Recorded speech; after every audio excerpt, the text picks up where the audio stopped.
Assalamualaikum warahmatullahi wabarakatuh. Ahlan wa sahlan di mata kuliah pengelolaan kelas. Baiklah, pertama saya ingin memperkenalkan diri saya. Saya Fernisa dari kelas PAUD 3A dengan NIM 1912098, mata kuliah pengelolaan kelas, dosen pengampu Ibu Zonalisa Fatri MPD. Kemudian mengenai materi mata kuliah pengelolaan kelas. Yang pertama, kegiatan pengelolaan kelas. Yang kedua, mengapa lingkungan belajar penting bagi anak dan apa saja model pembelajaran yang dapat digunakan. Yang ketiga, bagaimana menata lingkungan belajar. Keempat, persyaratan ruang bermain di PAUD. Yang kelima, model penataan ruangan indoor berdasarkan usia. Yang keenam, bagaimana memilih furnitur, apa yang diperhatikan dalam menempatkan toilet, apa yang diperhatikan dalam menempatkan cuci tangan. Baiklah, mengenai materi pertama, prinsip penataan kelas. Yang pertama, aman. Yang kedua, nyaman. Yang ketiga, ruang bereksplorasi. Yang keempat, berinteraksi dengan lingkungan. Yang kelima, sesuai dengan tahapan perkembangan anak. Yang keenam, memperhatikan karakteristik anak, kemampuan anak, latar belakang keluarga, lingkungan bermain, dan budaya setempat. Kemudian yang ketujuh, mendukung kegiatan main sendiri, kelompok kecil, dan kelompok besar. Kemudian mengembangkan kemandirian, mengembangkan kepercayaan anak, mendukung pengembangan semua aspek perkembangan. Mengenai apa perbedaan dan persamaan. Yang pertama, sudut. Yang kedua, area. Yang ketiga, sentra. Yang keempat, kelompok dengan kegiatan pengaman. Menata alat dan bermain.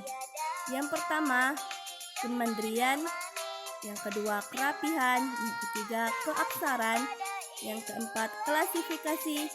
Yang kelima, matematika. Yang keenam, sosial. Yang ketujuh, bahasa. Yang kedelapan, seni. Kemudian hal yang harus diperhatikan dengan ruang luar. Yang pertama, luar area bermain standar internasional menetapkan 7 meter persegi per anak. Yang kedua, ruang bermain outdoor dipastikan tidak terdapat binatang yang menyengat. Yang ketiga, bak pasir harus ditutup bila tidak digunakan dan dipastikan dalam kondisi kering agar tidak menjadi tempat berkembang biak binatang kecil. Kemudian yang keempat, area basah ditempatkan di luar dekat dengan sumber air, lantai tidak licin, sanitasi terjaga bak agar air tidak menggenang. Kemudian mainan di luar ruangan. Yang pertama, bebas dari bahan yang berbahaya. Yang kedua, penataan sarana cukup luas bagi anak bergerak bebas, tidak perlu berdesakan. Yang ketiga, ketinggian minimal sebaiknya tidak lebih dari 1,5 meter dan tingkat kemiringan sekitar 40. Yang keempat, dasar seluncuran cukup lembut. Kemudian mengenai pagar pembatas area outdoor dengan tempat umum di luar lembaga diperlukan untuk memastikan bahwa anak-anak tidak bisa terdorong ke dalam situasi. Yang kemudian yang kedua, desain dan ketinggian pagar harus sedemikian rupa untuk mencegah anak dapat keluar dengan cara merangkak di bawah. Yang ketiga, mekanisme penguncian harus disediakan untuk mengatasi potensi berbahaya ketika gerbang ditutup. Yang keempat, pagar dapat menjadi sentra berkebun anak. Kemudian mengenai toilet anak harus terpisah dengan toilet dewasa. Untuk toilet anak tidak memerlukan slot kunci. Tersedia sarana pembersih sabun cair dan pengering tangan tisu untuk membiasakan kebiasaan pola hidup bersih dan sehat. Pencahayaan ruang toilet cukup baik dengan sirkulasi udara yang baik pula agar tidak mudah tumbuh jamur dan bau. Kemudian mengenai materi yang kedua, mengapa lingkungan belajar penting bagi anak dan apa saja model pembelajaran yang dapat digunakan. Karena lingkungan belajar pada hakikatnya sangat memiliki hubungan yang erat. Oleh karena itu, perkembangan serta potensi anak berpengaruh sangat dengan lingkungan belajar. Menurut Piaget, menganggap lingkungan sebagai kunci utama pembelajaran spontan anak. Menurut Montessori, menyediakan lingkungan di mana yang penting manusia itu berkembang. Bahwasanya lingkungan berpengaruh besar terhadap perkembangan anak karena lingkungan yang menyenangkan bisa menumbuhkan potensi anak. Yang kedua, model pembelajaran sudut, model pembelajaran area, model pembelajaran sentra, model pembelajaran kelompok. Kemudian mengenai materi ketiga, bagaimana menata lingkungan belajar? Pada umumnya memperhatikan pengaturan dan penataan ruang lingkungan belajarnya dengan diatur dengan bentuk sederhana. Keseluruhan aktivitas belajar terjadi di satu ruangan dan anak-anak dapat dengan leluasa duduk di lantai kelas.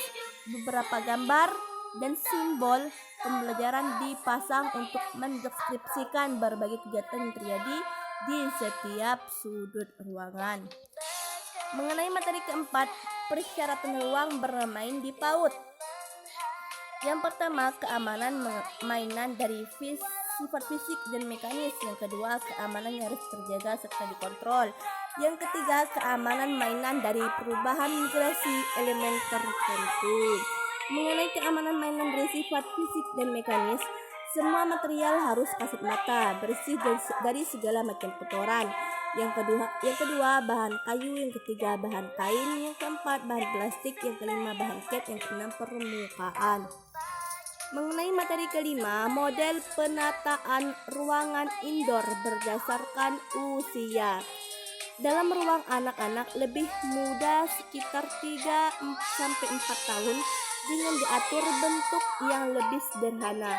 Ruangan bermain indoor untuk anak biasanya berupa ruangan yang luas berbentuk persegi panjang, namun memiliki beberapa pembatas yang memisahkan satu area dengan area lainnya. Di setiap sudut ruangan biasanya disediakan tempat penyimpanan bahan-bahan yang dapat dipergunakan untuk beraktivitas. Kemudian mengenai materi keenam, bagaimana memilih furnitur? Apa yang diperhatikan dalam menempatkan toilet? Apa yang diperhatikan dalam menempatkan cuci tangan? Yang pertama, dalam memilih furnitur, pada umumnya meja dan kursi menyesuaikan dengan ukuran anak dengan memilih ujung meja dan kursi anak berbentuk tumpul. Furnitur dipilih dari bahan kayu yang memberi kenyamanan, perabotan ekonomis furnitur, serta warna-warna dasar. Yang kedua, menempatkan toilet dengan tempat harus dirancang dan dirawat dengan baik karena toilet anak terpisah dengan toilet dewasa. Tersedia air bersih yang bisa diakses anak secara mandiri, tersedia sarana pembersih. Yang ketiga, apa yang diperhatikan dalam menempat cuci tangan? Pada dasarnya tersedia tempat cuci tangan yang dilengkapi dengan sabun dan alat pengering, bertujuan untuk menjaga kebersihan diri dan melatih kebiasaan cuci tangan dengan sabun setelah bermain, sebelum makan. Fasilitas dengan air yang mengalir, balok penampungan. Sekian, terima kasih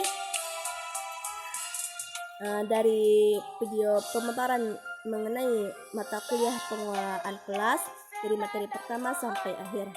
Sebelum saya menutup video ini, saya ingin berpesan, teruslah berjuang selagi denyut nadimu masih berjalan. Syukron jazakallah khairan. Wassalamualaikum warahmatullahi wabarakatuh.